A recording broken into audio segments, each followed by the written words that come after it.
Hola, bona tarda a tothom. Gràcies per haver vingut en aquest dia tan inapropiat que fa. Però bueno, estic molt contenta que esteu tots aquí perquè a més hi ha molta gent que feia molts anys que no veia. Bueno, sabeu que normalment les presentacions, si heu anat amb alguna, les acostuma a fer un editor. Però en aquest cas no serà així perquè som nosaltres dos, de manera autodidacta, el que ens ho maneguem tot. L'Anselm és el que escriu els relats i el que es fa càrrec de pagar el gasto, que és molt. Però resulta que ell escriu a mà i a llapis, cosa curiosa, no? Avui en dia no sap engegar un ordinador ni tampoc té mòbil. És una rara avis que existeix, no sé com, però bueno. Una amiga meva li deia Adán, i amb tota la raó. Jo sóc la que després em cremo les pestanyes a l'ordinador. M'he fet aquí una mica de resum perquè si no encara m'allargaria més i llavors seria això fins a la 1 de la matinada. Llavors, aquesta vegada sí que havíem parlat amb un petit editor amb l'esperança que ens tragués una mica la feina i prodigués una mica el llibre. Però resulta que en comptes d'animar-nos cada vegada ens feia més enrere. No per res, sinó perquè ens deia que no es venen llibres, que no sé què, que no sé quantos...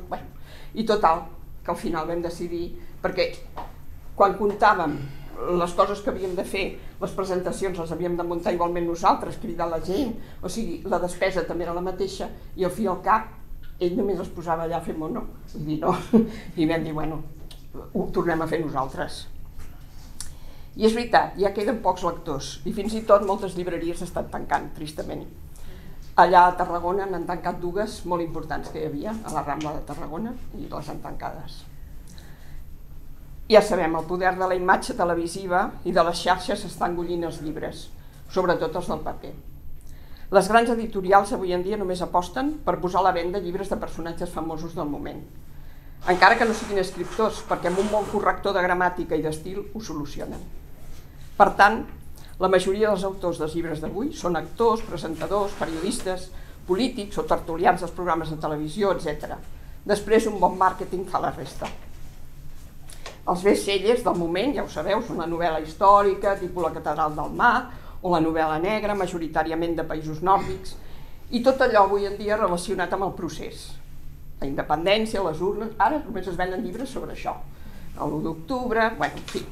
Fins i tot n'han encarregat en els pobres presos polítics, s'han encarregat que escriguin llibres, perquè saben que això es ven de segura, que es parlin de les seves experiències allà tancats, veus tu quina gràcia. Però mai sabem, els llibres quan passen per les mans d'algunes editorials sovint perden l'essència davant de la pressió comercial.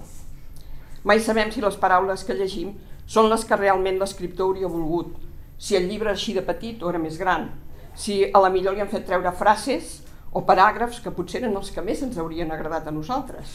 En fi, és curiós realment que abans moltes persones no podien llegir perquè no tenien prou estudis o perquè eren totalment analfabetes. I ara que tothom té els suficients coneixements i carreres i de tot, hagin deixat de llegir. Sobretot el jovent, els que el fet d'agafar un llibre els produeix una mandra tremenda. Els lectors més moderns, que utilitzen tablets per llegir, però alguns de nosaltres encara som romàntics i preferim un llibre de paper. Aquest tacte amb el paper, al passar les pàgines, les impregna de la nostra empremta per sempre més. I també ens transmet l'essència d'aquell arbre del que s'ha tret el paper. Això crea un íntim i preciós vincle. I també hem de tenir en compte que el llibre de paper mai ens farà tan malbé la vista com les pantalles. Llegir ens relaxa, però no ens adorm la ment, com ho fa la televisió. Amb un llibre de paper pots tirar enrere fàcilment els fulls quan has perdut el fil i no recordes qui era aquell personatge que torna a sortir més endavant. Et permet subratllar les frases que més t'agraden i apuntar-hi coses amb lletra petita. Fer una pausa i cercar al diccionari una nova paraula que et sorprèn i que no coneixies. Un llibre en paper el podem llegir a tot arreu, a l'aire lliure, a la terrassa, asseguts en un parc, sota una ombra, a la platja, viatjant, etc. Un amic nostre, en Quimi, que molts el coneixeu, avui no li ha estat possible venir, però ens va dir que fa 2 estius, mentre anava de vacances en vaixell cap a Mallorca, va començar a llegir el primer llibre, el Silvando de Cascudo. I tant li agradava que es va quedar assegut en aquella gandula sobrecoberta sense anar a dormir fins que va acabar el llibre. Ens va fer molt contents.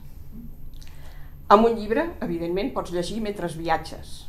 O encara millor, quan llegeixes, amb la teva ment, pots arribar més lluny que mai, perquè et permet viatjar a països llunyans, sense cap despesa, sense fer cues als aeroports i sense l'aglomeració turística aquesta que sembla que tot sigui PortAventura quan vas als llocs a viatjant. També pots viatjar a pobles i països ficticis, totalment, inexistents, que mai podries veure en un reportatge i que sempre seran com la teva imaginació els interpreti. Llegir desenvolupa la imaginació i ens fa ser part activa del llibre i de la història que ens explica l'escriptor. Al no tenir cap imatge com a referent, som nosaltres els que veiem o inventem la fesomia del personatge que se'ns descriu. Ho fem a la nostra manera. Segur que per molt ben descrit que estigui el personatge, per l'escriptor, cap de nosaltres, els que estem aquí, el volíem igual. Per tant, formem part de la creació del que llegim, dels paisatges i dels pobles que l'escriptor ens fa visitar. Tots sabem que cal llegir a poc, no cal córrer. Si no ho entenem, tornar enrere, repetir el paràgraf, assaborir la història com si es tractés d'un bon vi, i llavors gaudirem tant com la persona que ha escrit aquelles paraules per nosaltres. Bueno, ara parlarem de l'Anselm. Després d'aquest al·legat a l'escriptura i a la lectura, agrair a Josep Maria aquesta sala tan preciosa que no ho he dit. Molts de vosaltres que coneixeu l'Anselm i la seva manera de ser, una mica introvertit, rústec, discret, senzill, afable, amic de tothom, que no li agrada discutir, us sentiu encuriosits en saber que ara l'Anselm escriu. Doncs estem igual. En sóc la primera sorpresa. Els que encara no han llegit els seus escrits em pregunten quin estil té, de què tracta la seva escriptura, de què parla el llibre. I també tinc que rumiar-me una bona estona, ja que no s'assembla massa a ningú ni a cap estil. La noia que porta la biblioteca d'Altafulla en seguida va dir que era un autor autèntic. I segons ens ha dit, li recorda la manera d'escriure d'en García Márquez o de Perucho. Un altre amic, que està per aquí, un gran pintor, el Josep Noguer, hola, ens va dir que li recordava a Eduardo Galeano. Però bé, l'Anselm té el seu propi estil, ja que no ha passat per cap filtre ni corrector, ni comercial, ni editorial. No copia ningú, ni segueix cap moda. Ell gaudeix escrivint, perquè no viu d'això. Sempre ha viscut del seu treball, abans, com ja sabeu, a la Borsa de Barcelona, i des que vivim a Altafulla ha desenvolupat diverses ocupacions molt senzilles, des de repartir diaris, fer de jardiner, finalment ara fa el manteniment d'un edifici d'apartaments. Que per cert avui, després de més de 13 anys d'estar-hi treballant, ha fet la primera tarda de festa. Per poder estar amb tots vosaltres.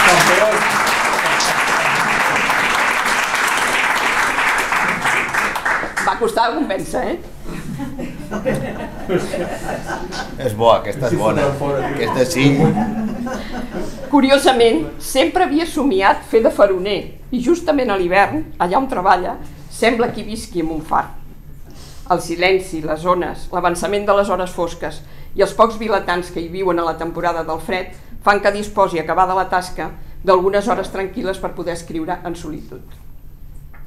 Quan era menut, a l'escola es veu que havien fet alguns concursos d'escriptura i ell quedava sempre el primer, però mai li havien donat cap premi perquè no es creien que ho hagués escrit ell tot sol. Potser des de llavors la seva timidesa o la seva enrabiada va fer que deixés de banda l'escriptura. En canvi, sí que sempre li ha agradat molt llegir. A Barcelona, quan a la Bolsa van canviar de política i van fer fora gairebé tots els seus treballadors, va estar un temps a l'atur i ell el va aprofitar precisament llegint 2 vegades el Quixot. Jo escoltava des de dins de casa les seves riallades, mentre ell, assegut a la terrassa de l'àtic on vivíem, s'ho passava d'allò més bé. Jo haig de confessar que no l'he llegit, el Quixot, 3 de les primeres pàgines. I mai m'hauria pensat que fos tan divertit, de veritat. Mai m'ho hagués imaginat. Després es va anar aficionant a José Saramago, potser perquè les seves rels de proximitat o de sentiments, ja que Portugal i Galícia són com 2 germanes. Va ser fa gairebé 3 anys que un bon dia em va venir un plec de folis on hi havia una dotzena de relats escrits a llapis que feia 12 anys que tenia guardats en un calaix i que algunes vegades ens els llegia en una festa familiar, un sopar de Nadal, etc., sense cap altra pretensió. Però aquell dia em va venir i em va dir tot seriós: vull fer-ne un quadern o un llibre d'aquests escrits per regalar a la família i a les amistats, que me'l podries reescriure tu a l'ordinador per poder portar-lo a la impremta? Evidentment vaig dir que sí. El veia rarament il·lusionat, i costa veure-lo il·lusionat. I els relats s'ho valien. Va començar amb records íntims de la seva infantesa a la Granja, una petita aldea de les Ries Baixes gallegues, però després va començar a crear personatges i situacions inventades amb molta tendresa, sentiment i sensibilitat, sobretot els que portaven noms de dona. Potser perquè, com passava a moltes llars de famílies gallegues, els homes passaven moltes temporades treballant lluny de casa i eren les dones el referent més important que tenien els infants. Clar, sempre es relacionaven amb les mares, les tietes, les germanes, però els homes no hi eren. Algunes de les seves primeres històries semblaven escrites per una dona i molta gent encara avui creu que jo hi posava la cullerada, però això no és pas cert. No li tornem a fer altre cop com aquells mestres que no se'l creien. Faim, quedi clar. Mentre passava a l'ordinador aquella dotzena d'històries, cada 2 o 3 dies l'Anselm arribava al vespre de la feina amb uns 4 o 5 fulls enrotllats a la mà, content com un gínjol, i m'anunciava: tinc un altre conte, tinc un altre conte, i me'l llegia amb una gran il·lusió. Jo no donava l'abast. Se m'anava augmentant la tasca de tal manera que a l'arribar a la 30ena de relats em vaig posar sèria i li vaig dir: prou, para d'escriure, per un llibre ja n'hi ha més que suficient, guarda les idees per un altre llibre. I sembla ser que em va fer cas, com es pot veure. Després, vam repassar-lo diverses vegades, ell sobretot perquè no hagués deixat res, que hagués entès bé la seva lletra escrita a llapis, en fi. Vaig fer una maqueta com vaig saber, perquè vaig paginar-lo com vaig saber i poder, vaig numerar els fulls, ho varen portar a fer els registres de la propietat, etc. L'Anselm va triar un parell de fotografies per la portada, jo les vaig composar i amb tot el material en vam anar cap a la impremta. I així va néixer el primer llibre, el Silvando de Cascudo. Un llibre que, malgrat que segurament un gran entès diria que no és perfecte del tot, arribava al cor de la gent i els atrapava dins l'univers de l'Anselm, ambientat als anys 50 i 60 de Galícia, protagonitzat per gent senzilla, amb vides tràgiques i dramàtiques, persones fins i tot analfabetes, però amb grans valors morals, solidàries i respectuoses amb els altres. A vegades, en canvi, ens trobem en llibres molt ben corregits, gramatical i ortogràficament, amb un gran lèxic literari i grandiloqüents, i en canvi no ens aporten cap emoció ni reflexió filosòfica. Una de les característiques de l'Anselm és posar als personatges uns noms i cognoms que els defineixen en si mateixos. O sigui que els noms o els cognoms, si els busqueu al diccionari, també volen dir alguna cosa, i a més retraten el personatge. També de tant en tant ens sorprèn amb una prosa realment poètica i molt descriptiva, i sovint alguna frase talla el relat de cop i volta i ens fa filosofar. El primer llibre, com que estava pensat des d'un principi per regalar, quasi tot es va fer així, menys a excepció dels que van vendre a la Fira de Sant Jordi ara fa 2 anys. Però tot i així, l'Anselm és com és i va decidir donar-ho, tot el que va guanyar, a una ONG, el K9 de Creixell, que són una gent que ensinistra gossos, que són els que troben a les persones que, per exemple, un terratrèmol, que s'han quedat ensorrades allà, o ara a Mallorca, per exemple, amb les riades, i aquests gossos estan ensinistrats per això. I aquell home es queixava que no tenia ajudes i ell ràpidament va anar allà i li va donar diners. Les opinions de la gent que va llegir Silvando de Cascudo han estat molt engrescadores. Això ha fet que l'Anselm no s'aturés i des d'aquell dia de Sant Jordi es va comprometre a fer aquest segon llibre que presentem avui. Llavors ja tenia el títol pensat i tan sols un relat acabat, el primer, Cuco.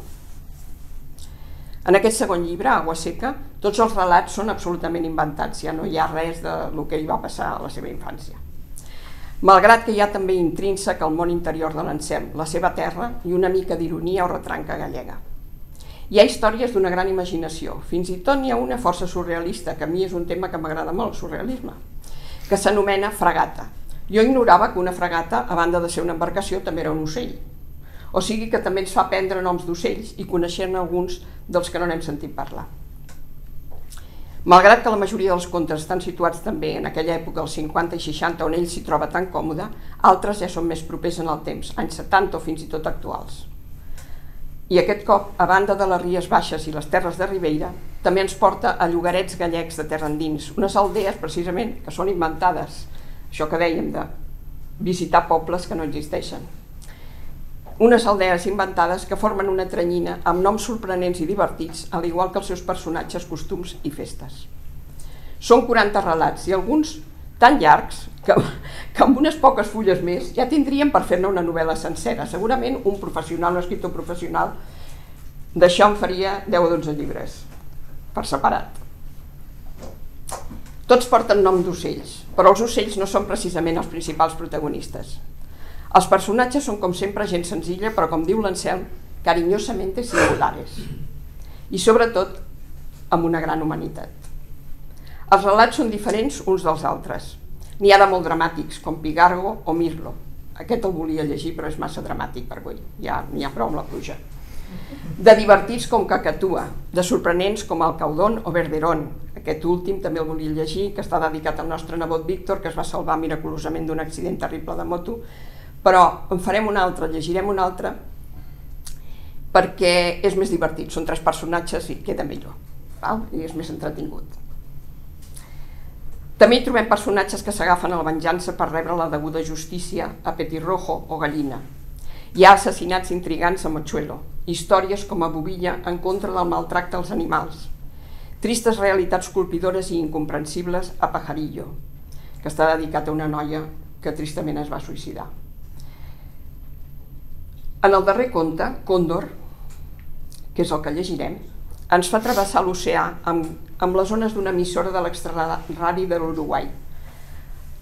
Els podeu llegir tots aquests contes sense ordre, si voleu, saltejats, ja que no tenen res a veure els uns amb els altres. Però heu de saber que l'Anselm, que és molt tossut, i no es deixa aconsellar gaire, sempre els vol ordenar pel mateix ordre cronològic com els ha anat creant i escrivint. Si li voleu seguir l'ordre, vosaltres mateixos. Doncs bé, ja acabo. Espero que feu un incís a les vostres vides, tireu temps enrere quan era molt normal llegir, apagueu la tele, apagueu l'ordinador i el mòbil, traieu-vos del cap per unes hores el procés que ens té a tots subjugats, traieu-vos les preocupacions familiars, els nervis de la feina i llegiu aquest llibre i gaudiu-lo de la mateixa manera que ho fa l'Anselm quan l'escriu i esperem que us agradi tant com l'altre. Bé, ara deixo pas al nostre amic Josep Maria Nadal, que a banda de ser decorador d'interiors i de treballar aquí, tant pels seus estudis, per la feina, per la seva sensibilitat i aficions artístiques, ja que també escriu alguns poemes, m'ha demanat ell especialment fer algunes aportacions sobre els escrits de l'Anselm, ja que va gaudir molt del primer llibre i crec que també ja ha començat a llegir alguna d'aquest. Endavant, Josep Maria.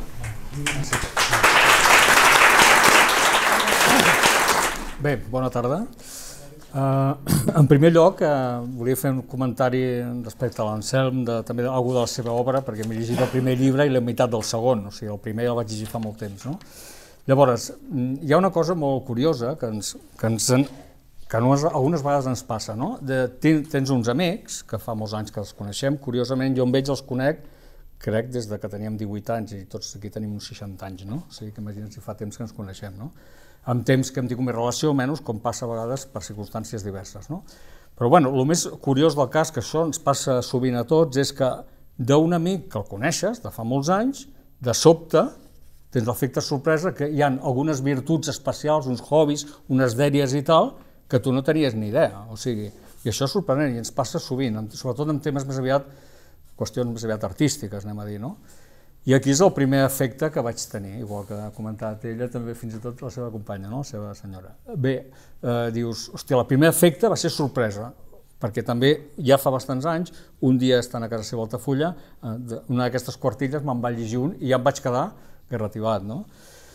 O sigui, aquest efecte sorpresa d'amics que passa aquesta situació. Llavors passes a una fase, diries de benevolència, perquè dius, home, o veus uns quadres que pinta l'amic teu, doncs no ho fa malament, t'ho prens així d'una manera intermitja. De fet, el carinyo supera a vegades el que potser allò no tingui una qualitat realment molt bona, dic en general de coses artístiques, no? Però bueno, què va passar? Superada aquesta sorpresa i aquesta benevolència respecte al meu amic, pel carinyo i la passió que coneixes que posava, llavors vas en sèrio a llegir-te l'obra. I, ostres, aquí ja no pot haver neutralitat, perquè llavors et dones compte que estàs davant, realment, quan comences a llegir, flipes de veritat i que estàs davant d'una obra de gran, crec jo que també llegeixo bastant, de qualitat literària, i vas veient que no estàs davant d'un producte senzill ni light, a més, que és, a part de tenir, crec, una bona qualitat literària, és complexa i està molt estudiat, no? Per exemple, coses molt destacables, que alguna potser has dit tu, però bueno, que això no ho has dit. Per exemple, el Silbando de Cascudo, que és el primer, no es conforma en fer una novel·la, sinó que a part dels personatges que ell sempre hi posa noms que expliquen coses, no? Això ja ho ha dit també la Margarita, però d'una altra banda és capaç de, en cursiva, tota una sèrie de paraules d'un vocabulari propi del gallec específic, no? Perquè l'obra està escrita en castellà, doncs al final es permet el luxe, diguem-ne, de fer un diccionari d'un fotimer de paraules que, clar, els que som lectors de Barcelona o castellanoparlants i catalanoparlants, doncs realment no sabrien, fins i tot suposo que alguns gallecs també joves no sabrien aquestes paraules que volen dir. O sigui que aquesta obra, per ella mateixa, com és aquesta, té aquest component també, anem a dir, que el fa encara més excessiu, diguem, o més acollonant, per dir-ho. Llavors, el segon, per exemple, en el segon passa quelcom semblant amb un altre aspecte, en Agua Seca, no? Que anem a dir, fa tot un relat relacionats que cada conte, que ho ha explicat també una mica la Margarita, posa el nom d'un ocell, però és que aquest ocell es permet el luxe que dintre l'ocell és a la vegada una metàfora, a vegades està parlant l'ocell, a vegades la persona que surt té característiques d'aquell ocell, vull dir que hasta per gent, com es diu, ornitòloga, no, com es diu? Amants dels ocells? Té un nom, no? Ornitologia. Ornitòleg. Hòstia, em pensava que deia una parella. Vale, doncs podria tindre interès, fins i tot, perquè ell, suposo que una bona colla d'ell, d'aquests ocells, ell els coneix, però altres suposo que els ha investigat en paral·lel, fent l'obra, perquè tingués tot més contingut. O sigui que, poca broma amb aquesta obra, no? Que és una investigació constant de moltes coses. Això seria, així fent una cosa genèrica. Llavors hi ha moltes coses que, resumint, destaquen. Per exemple, és una obra com treballa el tema, allò que vam estudiar a petits, quan estudiàvem literatura castellana, el tema costumbrista, del romanticisme i tot això, ell treballa tots uns paisatges, en un ambient sovint rural, en què et fa traslladar-te en aquella època i en aquell lloc, vull dir, és capaç, i el país sobretot de Galícia, clar. Llavors, per exemple, amb accions molt descriptives, per exemple, no es conforma amb posar un adjectiu, sinó que, per exemple, d'unes eines, per exemple, d'eines, per explicar-te ben bé per què serveixen aquelles eines, o sigui que tot plegat vas entrant dintre una dinàmica i dius, ostres, quina obra, aquí hi ha un fotimer de coses. Per una altra banda, per exemple, això també ho ha dit ella, que en castellà, que no sé com es diu en català, resuma humanitat en tota la seva obra, constantment, no? I també a la vegada vol dir que tothom ho entén, o sigui, utilitza sovint un llenguatge sempre que és entenedor per tothom, no cal ser un intel·lectual molt alt, una persona senzilla ho pot entendre perfectament, però clar, conjuminar aquest joc és bastant complex. A vegades es permet coses de suspens, hi ha una intriga, no me'n recordo quina és de Cascudo, que vas llegint i t'estàs posant neguitós com si fos una obra de suspense, no? Vull dir, hòstia, o sigui que té colors de moltes coses, surrealisme a tope, també ho has dit tu, sovint, no? Amb sarcasmes, amb temes quasi onírics de somnis, com està basat sovint el surrealisme, no? Grans metàfores, constantment hi ha metàfores, no? Sempre n'hi ha reflexió, o sigui, a quasi tots els contes, anava a dir poemes, no, que són contes, a quasi tots els contes hi ha com una reflexió final, no? No es queda només en explicar-ho, sinó que hi treu, no sé com es diu això en literatura, no metàfora, com es diu, al final una conclusió d'això, però que té, sobretot, que té molt a veure amb tot el que és el tema social, amb les classes socials, reivindicacions de coses, tant per la dona com pels obrers, com pels mariners, com per als nens, com per tot, no? Per exemple, també en temes d'educació, hi ha un conte en el segon, i ara barrejo coses, potser d'un llibre a un altre, però bueno, és igual. Hi ha, per exemple, el gran amor a l'educació, i com, això és molt emocionant, com veure en aquell conte que passa d'haver-hi un del tardofranquisme o del franquisme, perquè està parlant dels anys 55, 56, quan vam néixer quasi tots, molts dels que estem per aquí, o aquestes edats, no? En què hi ha un canvi en un poble, aquest no sé si imaginari o és de veritat, perquè també cita molts pobles que jo els conec, que vaig tenir l'oportunitat fa molts anys d'estar amb ell quasi un mes seguit, i em surten moltes coses que jo em sonen els llocs i tot, perquè són llocs de Galícia, encara que ell fa temps ara que no va gaire per allà, però bueno, mostra totes aquestes coses. Això que deia, per exemple, que em vaig d'una cosa a l'altra, això que deia del canvi, per exemple, d'un mestre que hi ha tardofranquista o de l'època del franquisme, d'aquests autoritari i tal, a un canvi de que va una noia jove mestra, i el canvi que suposa això en el poble, el canvi que suposa amb els nens, el progrés que pot donar això, o sigui que està fent reflexions constants de coses d'aquest tipus. Ho has vist, ho has vist. Eh? I ho has vist. Ho he vist. Clar, o sigui, és exactament això.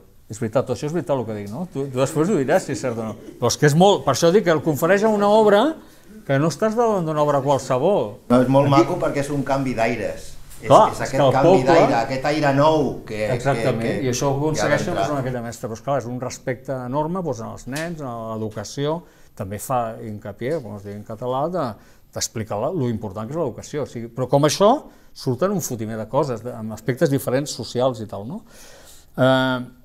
També, fins i tot es permet girs de tipus, ella ha dit alguna cosa també, filosòfics, però de tipus transcendental, o sigui, no es conforma amb tot el que acabo de comentar, surrealisme, tal, sinó que es permet aquests luxes, no? De nivell transcendent, o sigui, està fent reflexions de tipus transcendent, no? De l'home, de la transcendència. També, evidentment, hi ha temes còmics, també es permet en algun moment fer conya, el tio, és que toca una mica moltíssims registres, no?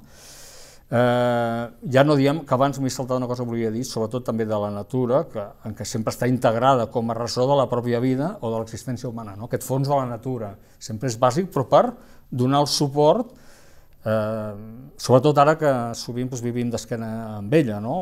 Els que vivim molt a la ciutat i sortim poc per fora i no tenim aquesta vida rural, diguem-ne, no? Bueno, una mica... Tot això, penso que la reflexió, després que en el primer llibre el vaig subratllar tot de coses, vull dir, no em voldré enrotllar, però hi hauria, per exemple, de tot el que he dit, veureu que amb 4 o 5 coses que us diré molt curtes, frases, veureu que existe tot això. Per exemple, crítica social, ¿no? Deia, esos irían a nutrir otros paladares, también más exquisitos, más grandes y, por supuesto, más caros. Pues aquí està fent la diferència entre gent pobra que menja malament i gent que té molts diners. Deberíamos hablar de estas mujeres paisanas, sufridas, luchadoras e irreductibles en la genética ancestral que les enciende la llama para que les arda la vida y con ese calor vivir. Si és clar, són girs que dius, és d'un nivell de reflexió, jo no sé d'on treu la inspiració, però és bestial. Jo que a vegades intento fer poemes, doncs clar, penses, hòstia, el que costa, no? I el tio es permet fer-ho tot ell sol, no? Diguem, és bestial. No, en sèrio. No sé, és que em saltaré algun, però en diré 2 o 3 més i ja està, no m'enrotllaré més, però... Y todo esto para llevarse una miseria a su casa y de esta miseria hacer 3 partes y gobernar la vida. Hòstia, todo esto, està parlant de que li pagaven poc, no em sembla, per netejar o per fer no sé què, i todo esto para llevarse una miseria a su casa y de esta miseria, o sigui, està fent una descripció de la misèria que no pot ser més dura, no? I encara farà 3 parts per poder governar la seva vida, o sigui, coses d'aquest tipus, no? Que realment que és molt bocabadat, no sé si la majoria havíeu llegit aquest llibre o no. Una cosa que em vaig posar aquí és brutal, no? I que m'ho vaig tenir que escriure perquè així, ignora, no sé de què em deia, perquè la mujer a un joven, això és dintre un conte, una dona, que no vaig enrotllar-me com es diu ni res, em sembla que es deia Eufràsia, no sé, la mujer a un joven vuelve a coger, la mujer a un joven, a un sent jove, vuelve a coger el autocar, ya regresan, será hasta el próximo festivo, y el neno, va amb el seu fill dintre l'autocar, y el neno, reventado de jugar, ignora todas estas cosas, ni falta que le hacen, y duerme mientras el autocar avanza y no necesita ver el paisaje, el paisaje porque va soñando con él. Està parlant del nen i de la dona, que potser s'acluquen una mica perquè estan cansats i tal, però fa molta gràcia, no?, que diu mientras duerme el autocar avanza y no necesita ver el paisaje porque va soñando con él. No sé, sempre aquests dobles jocs, no?, tot això. Vull dir, això són moltes coses que jo tinc més subratllades, però no vull tampoc moltes més, però perquè veieu que realment de tot el que he dit abans són petits exemples, no? Aquí una cosa en sentit de l'humor, m'he posat algo còmico. Llegó un dia, és que fot tanta gràcia, que m'ho torno a llegir i em fot gràcia, és collonut això, Això vol dir que té gràcia. Diu, llegó un día para nacer, el parto no fue complicado para esta primeriza, que además siendo tan bajita, la niña tenía poco recorrido. Pues que estàs referint a la mare, no? Estàs referint a la mare, no la criatura que forma. És una mare molt baixeta. Diu, llegó un dia, i vol dir que, aviam, m'he saltat abans que posa tota l'explicació de la mare, no? Però la mare, llegó un día para el parto, vale, van a hacer. El parto no fue complicado para esta primeriza, que además siendo tan bajita la niña tenía poco recorrido. O sigui, et quedes amb això i et fa pensar, no? Perquè dius, hòstia, on t'ho ha tret això el pavo aquest, no? Sí, coses així. Tot s'ha de llegir amb un conjunt. Ja, ara són petits exemples, no?, que no van molt més lluny. És molt difícil fer una síntesi. Però clar, això ell ho té que anar pensant mentre es fa. Què inspira què? Potser a vegades jo penso que fins i tot l'última, com passa en el cinema, no?, que a vegades graven coses que passen posteriorment, aquí mateix, això és una escola d'interpretació de teatre i cine, no? Això em sembla que es diu els rècords, no?, que estan gravant una cosa, però clar, potser hi ha uns exteriors que passen després, no?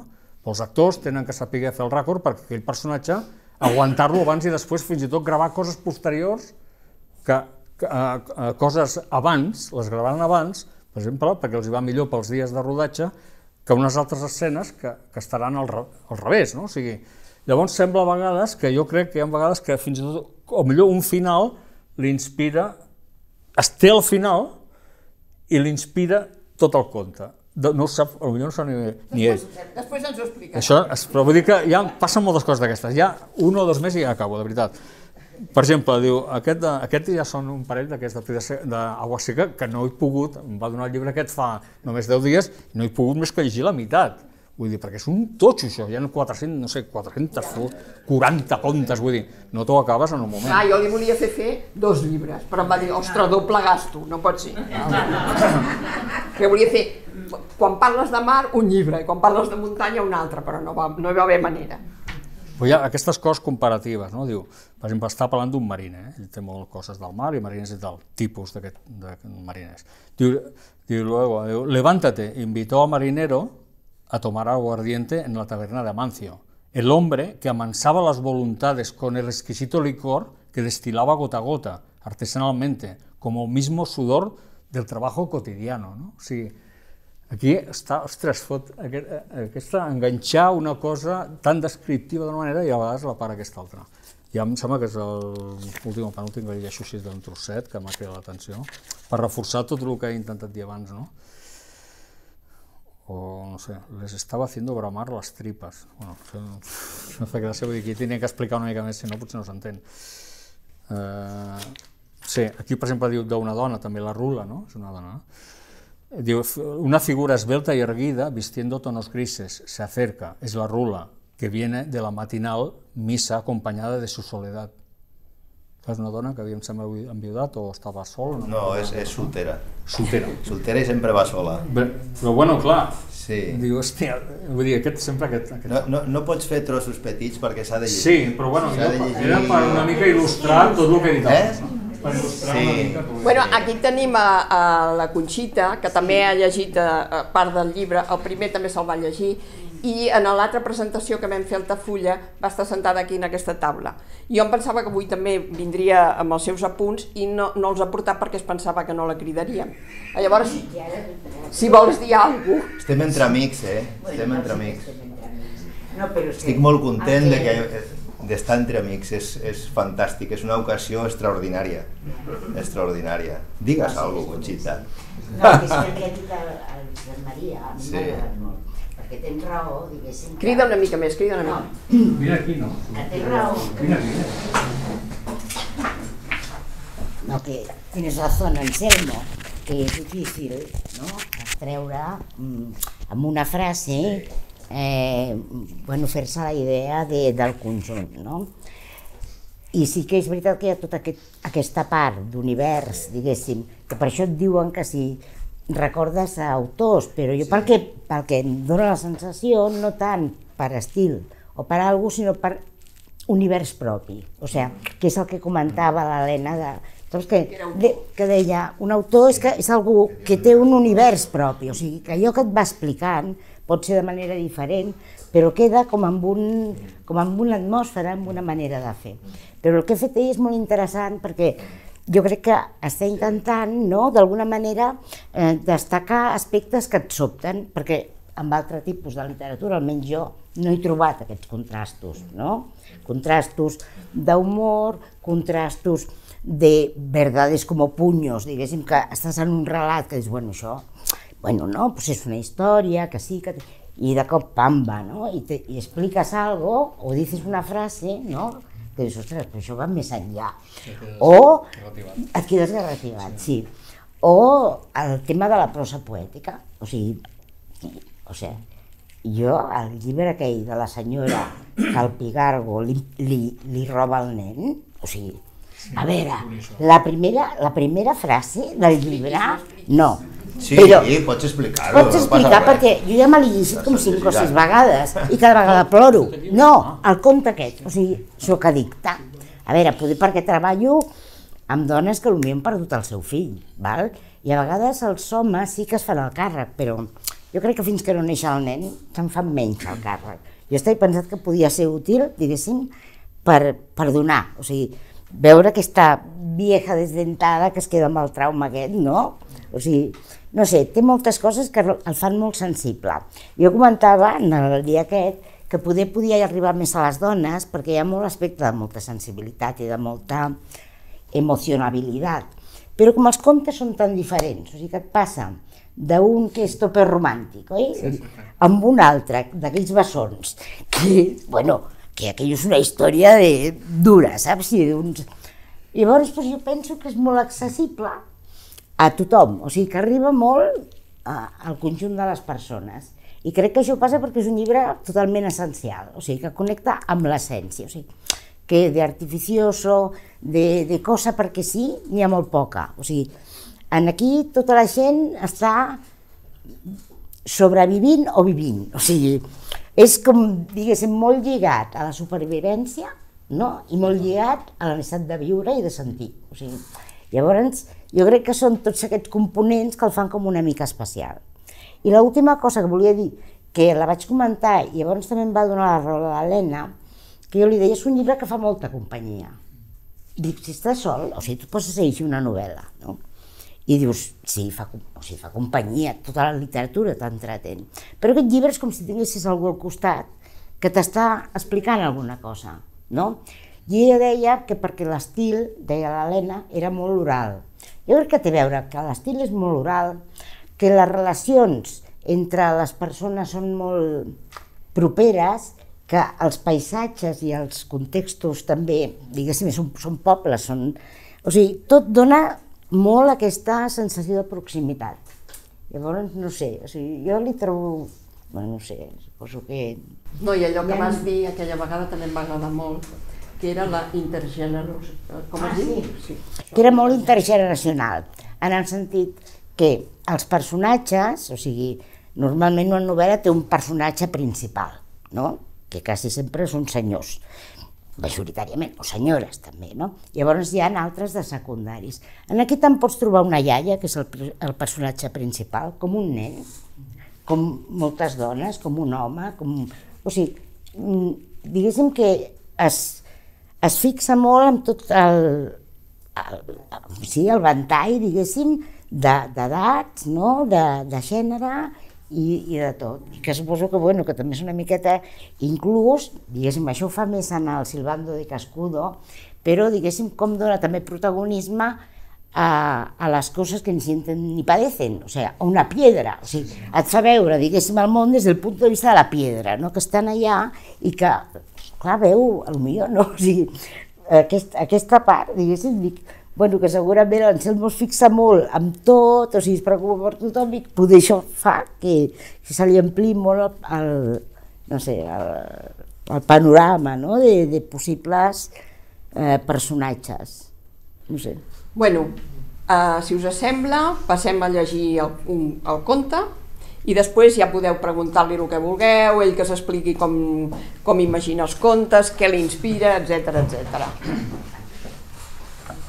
Estamos en el 107.4 de su dial, aquí emisora Extra Radio, barrio de Ascaris, en las afueras de la ciudad de Canelones, departamento de Uruguay, al noreste de Montevideo.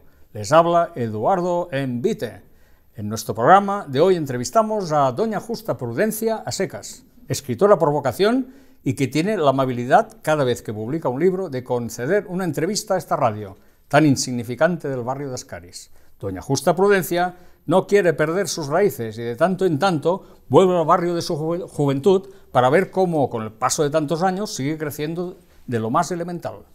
Doña Justa Prudencia nació en Bella Unión, hermoso lugar donde precisamente Uruguay hace frontera y se separa de sus queridos vecinos. Bella Unión es la necesaria para engendrar vida y un lugar tan bueno como cualquier otro para nacer. Permítanme filosofar, queridos radioyentes. Un tercio de su vida en la frontera, un tercio en el barrio y otro tercio en Montevideo. Dime, Justa, ¿qué te ha parecido el barrio? Háblanos de tu último libro. ¿Qué noticias nos traes de Montevideo? Justa, explícanos cómo inventas tus cuentos. Pero no nos contestes ahora, porque vamos a publicidad. Volvemos, estamos en el aire. Adelante, doña Justa Prudencia, explíquenos. Ante todo, querido Eduardo, agradecerte que no tenga que ponerme estos cascos tan incómodos y que tanto aprietan la cabeza.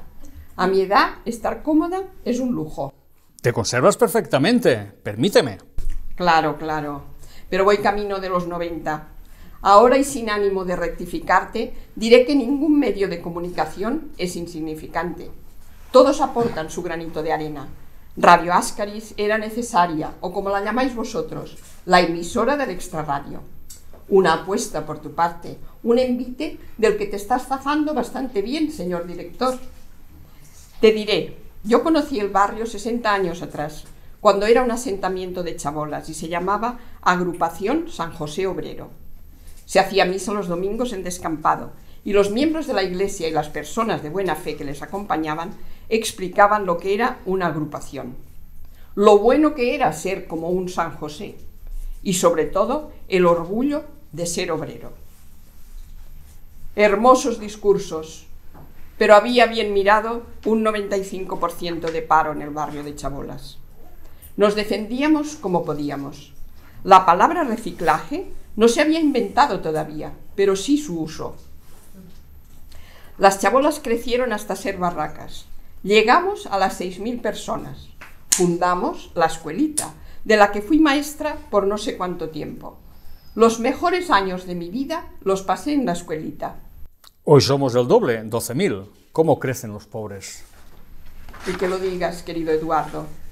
Aquella cantidad de gente fue interesando a los políticos. Si tuviesen sus votos, cualquiera de ellos podría ser alcalde de Canelones. Vinieron y prometieron la traída de aguas potables y la salida de aguas negras por colectores. ¿Cómo les aplaudimos? Aun sabiendo que nos engañaban, teníamos necesidad de creerles. ¿Puedes imaginarlo? Santa paciencia. Para conmemorar sus buenas intenciones y dar un enfoque de orgullo patrio, cambiaron el nombre a la agrupación. A partir de entonces sería Barriada de Ituzaingó. Les faltó tiempo para explicarnos lo que todos ya sabíamos. La batalla de Ituzaingó dio la independencia al Uruguay allá por el 1827. En la Suiza de Sudamérica, en el floreciente Uruguay, un reducto de miseria, un imán extraño para los más pobres. Tuvieron que pasar años aún para que llegase el agua corriente y las alcantarillas tuvieron que hacerse a toda prisa. En aquel entonces, poco antes de llegar las cloacas, se volvió a cambiar el nombre al lugar y popularmente se le conocía y se le conoce hasta hoy como barrio de Ascaris. Nadie vino a explicarnos el significado, ni falta que nos hacía. Todas las familias conocían el sabor amargo del jarabe medicamentoso que mataba al gusano intestinal, el Ascaris. Lombrices. Todo el asentamiento tenía lombrices. Las consecuencias de la buena fe de la caridad malentendida que nos dio carne en mal estado. Las gallinas tenían un festín continuado. Teníamos que hacer nuestras necesidades con una caña larga o con un palo, porque ellas no daban tiempo a que las deposiciones llegasen al suelo. Te picaban directamente el culo para ayudarte a sacar las lombrices. Hoy es una risa, pero entonces no lo fue. Con carácter de urgencia se trajo el agua potable y sobre todo se hicieron las cloacas. Al barrio le quedó el nombre hasta hoy, Ascaris. Justa Prudencia a secas, testigo de una época. Bonito nombre para un libro, ¿no te parece? Háblanos del que hoy te ha traído hasta aquí. Pero no lo hagas ahora, será después de dar paso a nuestros patrocinadores a través de la publicidad. Enseguida volvemos. De nuevo con ustedes, desde el 107.4, emisora Extra Radio, Ciudad de Canelones, departamento de Uruguay, al noroeste de nuestra admirada capital Montevideo. Les habla Eduardo Envite. Para los que se acaban de incorporar, informarles que hoy entrevistamos a doña Justa Prudencia a secas, escritora y vecina del barrio por más de 30 años. Justa, ¿para cuándo el próximo libro? ¿Qué estás preparando? Querido Eduardo, ¿cómo se nota que tienes toda la vida por delante? Piensa que dentro de poco a mí me llega la fecha de amortización. Pero mientras tanto, debería, según tú, empezar mi nueva obra Testigo de una época, ¿no? Tienes razón, tengo que centrarme, te estoy haciendo demasiadas preguntas a la vez. ¿Qué nos dices de Frigios y Cabiros, tu último libro? Es una introspección intimista sobre dioses protectores de la fertilidad y de los marineros. Dioses que se remontan al siglo X a.C. y se sitúan en un país de Asia Menor. Ciudades conocidas como Troya, curiosas como Ábidos, intrigantes como Pesimonte, que rendía culto a la diosa Cibeles. Ciudades que sucumbieron a cimerios, persas, macedonios y romanos. ¿Te parece poco? Espero que el gran público se anime y pueda vender suficientes. Frigios y Cabiros era una asignatura pendiente, pero debo confesarte que lo que más me gusta es inventar cuentos, historias. Enséñanos cómo haces un cuento. Querido Eduardo, se trata de darle vueltas a las cosas. En ocasiones excesivas vueltas, en otras no tantas. ¿Así de fácil? Por lo menos lo parece. Acéptame un reto. Aquí, ahora, en directo. Inventa una historia. Vaya, menudo compromiso. Acepto porque así marcharé por unos momentos con la imaginación hasta esos años atrás, cuando encandilaba las miradas de mis alumnos en la escuelita. A ellos les expliqué demasiados cuentos para entretener su infancia. Espero que alguno de aquellos niños me esté escuchando. Pensemos. Deberíamos crear un cuento de migrantes, porque el Uruguay está formado, sostenido y levantado por todos ellos, y ahí están sus apellidos para recordárnoslo. Busquemos algo donde agarrarnos. Para empezar, quizás un nombre sencillo, nada de grandilocuencias. El más común de los nombres podría servirnos: Pepe, José.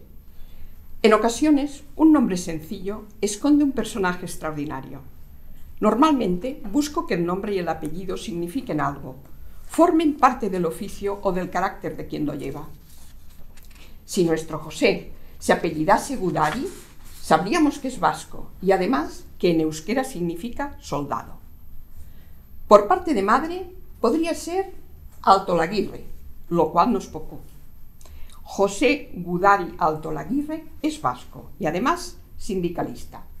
Añadiremos que es emigrado de segunda generación y se siente uruguayo. Ahora escúchame bien, querido Eduardo. Ninguna historia tiene interés si no hay una mujer de por medio. Y en ocasiones, incluso sin quererlo, puede robarle el papel al personaje principal y convertirse en protagonista. Así, por las buenas. Nuestra mujer se llama Lucía. Es polaca, enfermera y tiene un apellido bonito: Bundonorlovich. El tercero en discordia es italiano, periodista y en sus ratos libres delator o confidente de cualquiera que pueda pagar sus pesquisas, que para eso investiga y está siempre alerta. Se llama Mario Buccinatore. Aclararemos que el músculo buccinador es plano y está en la mejilla. Nos sirve para soplar y para masticar. Aquí digamos que nos viene pintiparado, porque este hombre, con sus soplos, vive y come como un rey. ¿Podríamos añadir otro personaje? ¿Qué te parece, Eduardo?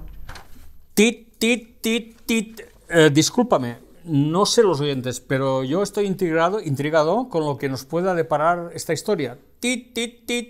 Nos pide paso nuestra compañera de los informativos. Son las noticias de las 11. Nos habla Carla Fermosel, otra inmigrante. Debo decir sin ánimo que se ofenda. Adelante, Carla, nosotros volvemos en 5 minutos. Por cierto, Edu, ahora que estamos fuera de micrófonos, este cóndor disecado que cuelga sobre nuestras cabezas, ¿no lo encuentras horroroso? Me parece que a cada visita te digo lo mismo. Te contestaré también lo mismo. La emisora era un antiguo taller de reparaciones de autos. Cuando llegamos, el cóndor ya llevaba años planeando sobre este lugar, estático, pendiente de que no se le rompan los hilos que lo sujetan al techo. Ahí sigue, planeando a su manera, igual que yo. En algo nos parecemos. Yo también planeo nuevos proyectos para la emisora. Además de un símbolo de toda Sudamérica, este en particular es todo un superviviente. A pesar de lo feo que es, en verdad te digo que normalmente no soy consciente de que lo tengo encima de mi cabeza, aunque sé que mide más de 2 metros de largo. ¡Tit! Conectamos en el aire, aquí la emisora de Ascaris, la voz del Extra Radio. Les habla Eduardo Envite. Justa, continúa. ¿Qué hacen nuestros personajes? Lo has dicho perfectamente, querido Eduardo. Ya son algo nuestro. Ya forman sin quererlo parte de nosotros. De momento siguen dando vueltas en mi cabeza. Intento que tomen forma. De alguna manera, procuro que se conviertan en personas. En algo más que simples personajes. ¿Cómo comienzas tus relatos? Verás, te diré un secreto, una primicia que se dice ahora. Lo que más me gusta es empezar. Esas 4 primeras líneas que a veces te vienen solas sin pensarlas y te obligan a continuar el relato hasta completarlo. En este caso en concreto, empezaría por una hermosa palabra, abarloados, que es un término marinero que indica que los barcos están atracados en el muelle, de costado, uno tocando la borda del otro. Sobre una cuartilla impoluta, a mano, empezaría a escribir. Abarloados, como sus propios barcos, quedaron los 4 cuerpos de los marineros sobre el suelo frío de la morgue de Montevideo. Sin miramientos, quienes los transportaron los depositaron desnudos sobre el suelo, sin aguantarlos, dejándolos caer. Murieron en la huelga de estibadores y, para escarnio de sus familias, no hay orden de entregar los cuerpos.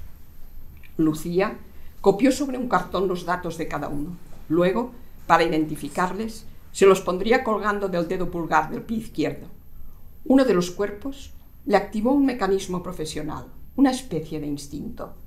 Sin saber por qué, lo examinó. Le puso un espejito sobre los labios que tímidamente se fue empañando. Estaba vivo. Había que subirlo a planta, darle una cama, que lo examinase un médico, sin duda operarle. Pero lo más urgente era dar el cambiazo. En la sala adjunta había docenas de cuerpos donados a la ciencia. Este mismo le serviría. Se le parecía. Lucía lo trasladó, lo dejó abarloado. Le colgó el trozo de cartón con el cordelito en el dedo gordo del pie, en donde decía que ese hombre era José Gudari Altolaguirre, mientras el verdadero José se agarraba a un hilo de vida con una ficha falsa, atendido por un médico cómplice y discreto en la 3ª planta, habitación 33. Mario Buccinatore, en representación de su periódico, quería fotografiar los 4 cuerpos. Lucía se negó. No traía autorización. Husmeaba el aire como un sabueso. Al periodista Mario Buccinatore le gustaba su trabajo. Lucía inscribió en las oficinas el nuevo ingreso. Debía ser precavida. Había demasiadas vidas en juego. Discúlpame que te vuelva a cortar, Justa. Tenemos docenas de llamadas. Son algunos de tus exalumnos. Llaman sobre todo mujeres. Gracias por hacerlo. Este cuento al galope, explicado así por encima, me obliga a ir demasiado deprisa. Debo reflexionar. Este cuento tiene enganchados a nuestros oyentes. Llaman para saber de ti, para saber que fue de la maestra de los pobres, que fue de la justa Prudencia. Señores oyentes, mientras les estoy hablando, nuestra colaboradora Carla Fermosel me ha entregado una fotografía y una nota para nuestra convidada. La nota dice: estoy aquí. Justa, desvélanos esta incógnita. Déjame ver, querido Eduardo, a ver, déjame acercarme el bolso, que pueda ponerme las gafas para ver de cerca. Tiene años esta fotografía. Quien aquí ves tan joven, con una estupenda melenita de abundante pelo lacio, tan delgado, es un viejo amigo que llamábamos cariñosamente el lagarto Juancho. Pero como está aquí, por favor, llámalo, que lo explique él mismo. Adelante, adelante, démosles un minuto para que les hagan el abrazo. Démosles. Tantos años, querido. Si no hubiese visto antes la fotografía, no te hubiese reconocido. Buenos días a todos. Sí, estoy bastante cambiado. Los años. Envejecí de golpe al tiempo que perdí el pelo y engordé poco a poco. Me presentaré a los oyentes. Soy Juan José Juarda, el personaje convertido ahora en persona y de quien dijo nuestra apreciada Justa que era un médico cómplice y discreto. Bueno, soy yo, cómplice y después de tanto tiempo quisiera dejar de ser discreto. Cuéntenos, por favor, creíamos que la historia era inventada. La realidad supera la ficción. Siempre lo mismo.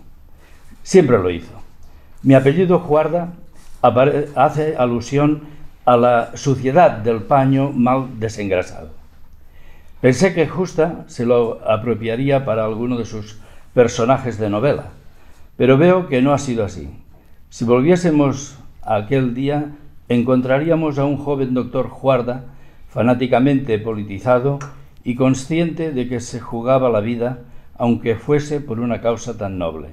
Lucía me puso al corriente, trabajábamos en el mismo hospital, tuve que operar a José de urgencia, también mis colaboradores, enfermeras y anestesistas, aceptaron los riesgos de ser descubiertos, pero no quisimos dejarle morir. José tenía 8 balas en el cuerpo, pero milagrosamente, se lo digo, como médico y como ateo, resistió. Debíamos cambiarlo a cada poco de habitación y en cuanto pudimos trasladarle, lo llevamos al apartamento de Justa Prudencia, en un barrio acomodado de Montevideo. Allí pasó 4 meses. No era mi intención hacerte llorar, Justa. A mi edad, qué boba. Aún me sigo emocionando. Nunca podré evitarlo. Esa sería la historia, amigo Eduardo. Poco más y nunca menos. Estoy sorprendido. Dejadme reaccionar. ¿Sabéis algo a día de hoy de estas personas? Dime, Justa. Así como con el doctor perdí toda relación a los pocos años, a los otros les sigo la pista, pero en la distancia. A veces por los periódicos, otras veces por habladurías. Lucía Pondonorlovich se hizo pareja de José Gudari Altolaguirre y siguen juntos. Pasaron de los sindicatos a la política. Mario Buccinatore es director de una revista de chismorreo social, algo que empieza a ponerse de moda. La revista se llama El Impoluto. Se distribuye desde Tucuarembo, en el centro de Uruguay. Demasiado cerca para mi gusto. Lástima que este país nuestro sea tan pequeño. Una cosa más te diré.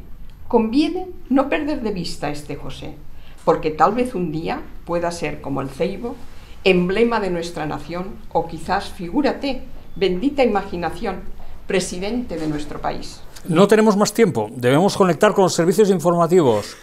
Ha sido un placer, desearía que volvieseis los dos en otra ocasión. Pensarlo, me contestaréis en cuanto volvamos a conectar. Será después de las noticias.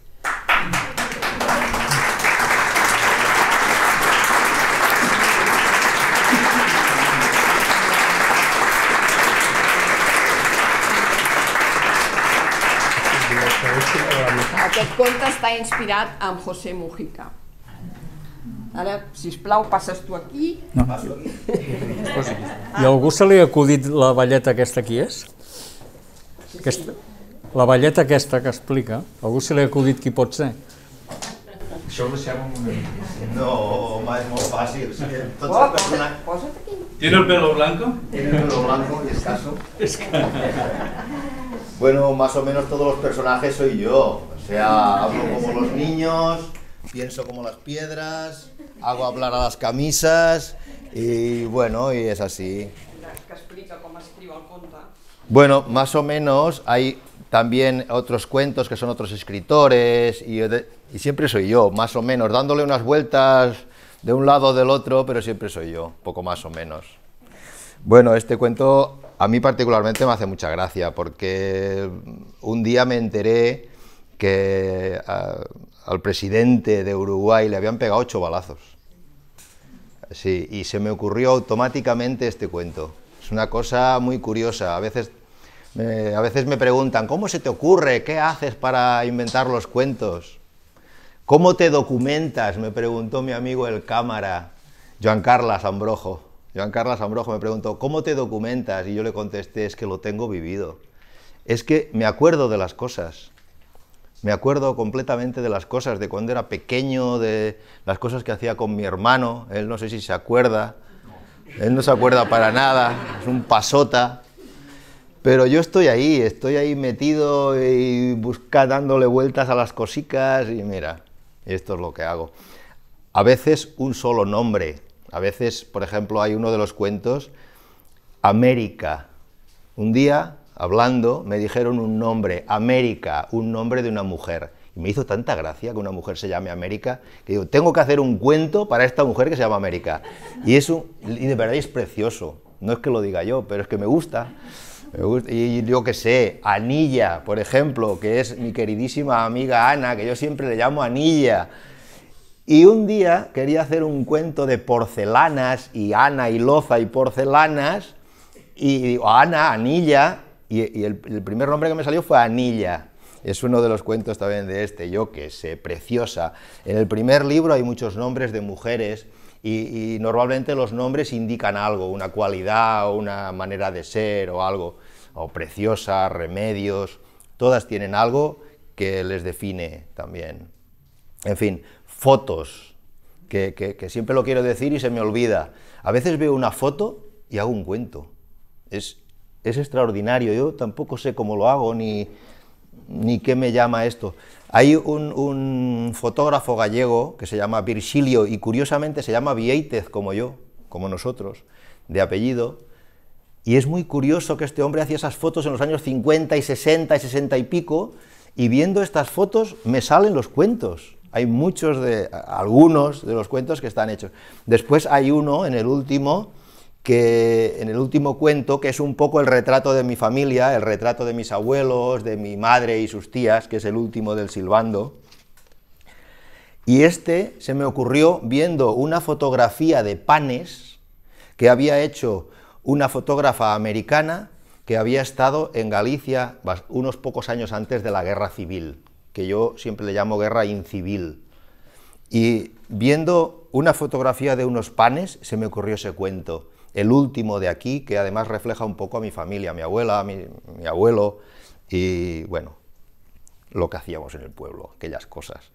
Y esta señora, por si alguno lo queréis mirar en los ordenadores, y eso se llama Ruth Matilda Anderson, y se marchó un poco antes de la Guerra Civil. Y bueno, tenéis que leer. Es que es muy difícil hacer una síntesis de los cuentos, muy difícil, porque yo me enrollo como una persiana y por una palabra me sale otra y bueno, y es así. ¿Qué más os puedo decir? Que estoy contentísimo que hayáis venido, que es una ocasión magnífica para veros a todos y que es un día precioso que me costará mucho olvidar. Gracias a todos.